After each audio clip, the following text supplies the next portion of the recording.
Uma ngabe kukhona isikhala esikhona esingenalutho, imvelo ayikuvumeli lokho. Yazi ukuthi leso sikhala sovaleka inanoma yini. Kungenzeka kube umoya, amanzi noma yini nje kodwa sogcina sivalekile. Nakanjalo-ke la eSouth Africa. Ngekhathi kuvela kucaca ukuthi asinayo uhulumeni. Leso sikhala sikahulumeni ukhona abazivalayo. Ngebhadi-ke abantu abazivalayo abantu abahlelile ubugebengu babo, ama-criminals avala leso sikhala. Sanibonani, unhlokohlela lo okhuluma nani. Ngiyacela ulike page mangabe ulithandile. Sizokhuluma la nge-Ad Hoc Committee eqalile kuleli sonto ngoLwesithathu. NgoLwesine-ke kungena isithandwa sabantu abaningi, uLieutenant General Dumisani Khumalo, umntungwa umbulazi. Isithandwa-ke sabaningi boza kwethu la kwa social media abenza into efanayo le into ekuthiwa i-content.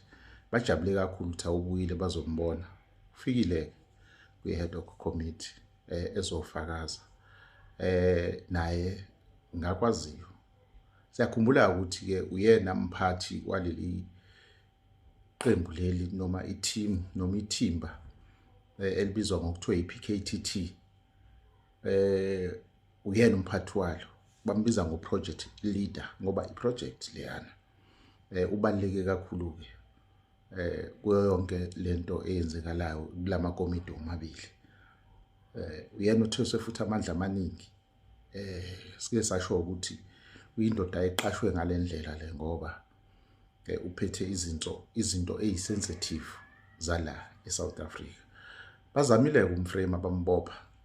Uchazile lokho, sokuchaza nala. Kodwa kuqala nje sizosho ukuthi umbulazi uthe efika waba nesikole azivulayo ezivulela ikomiti leli exoxela nje ngezinto ezenzekayo la eSouth Africa esiphoyiseni kakhulukazi.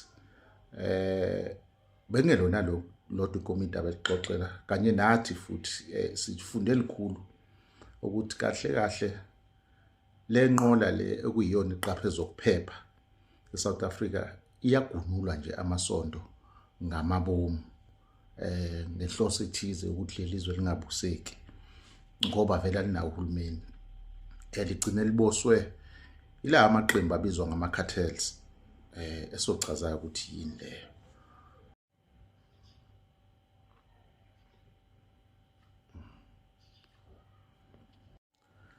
Uma ichaza-ke umbulazi lapho uyasho ukuthi ubugebengu obuhleliwe busebenza kakhulu kuyifundazwe ezehlukahlukene, isikakhulukazi-ke igoli eliphethe nje ubugebengu obunzima. Alisebenzi-ke lodwa ngoba namanye amazwe ahlukahlukene ayangena. Abantu abaningi-ke abatholakala bengena ngaphansi kwalo bugebengu abantu asebe nama-record okuba isigebengu. Akujwayelekile nje ukuthi kungena umuntu omusha abangamazi, umuntu nje usenomlando wokuthi yena uyisigebengu esaziwayo, hardcore criminal.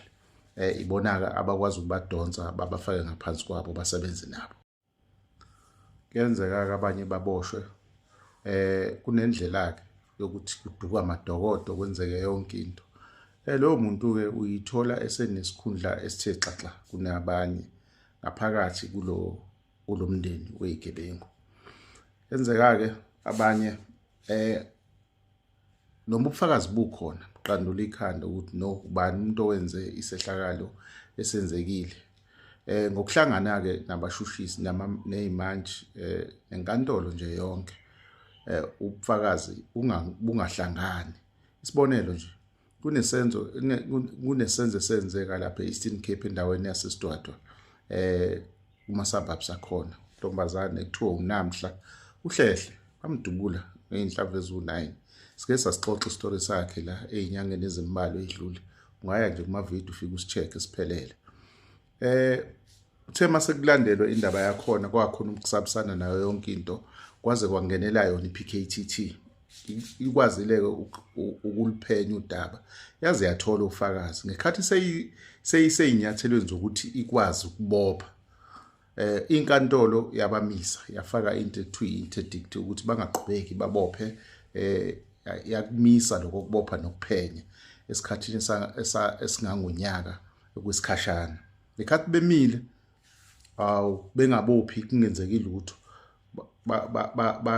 babulawa ofakazi labo ababethembele kubona ukuthi bazoletha ubufakazi. Kunamhlanje icala lela liyindawo yayisho-ke leyo nto uMntungwa ukuthi icala limile ngenxa yokuthi ubufakazi buncane obuhlanganisa lela cala ngoba ofakazi abasekho emhlabeni.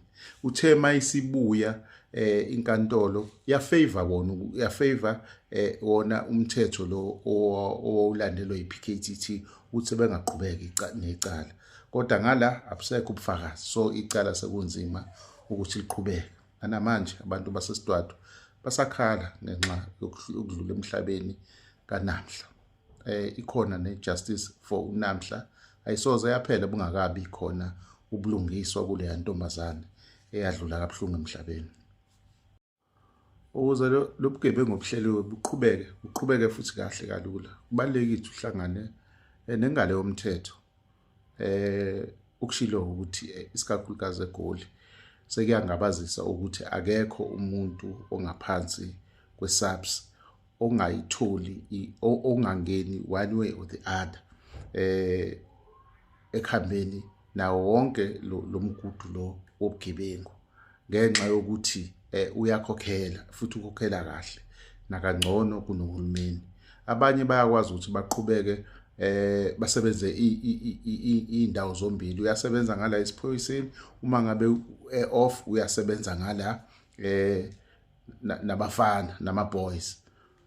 Ingakho amaphoyisa amanye uthola ukuthi afana no-Ice Boy bayakwazi ukushow offa ngawo ukuthi buka nje nangu uSergeant bani uyena usigijimelayo owenza into ezithize, ngoba ukuba ngala uthola imali eningi khona.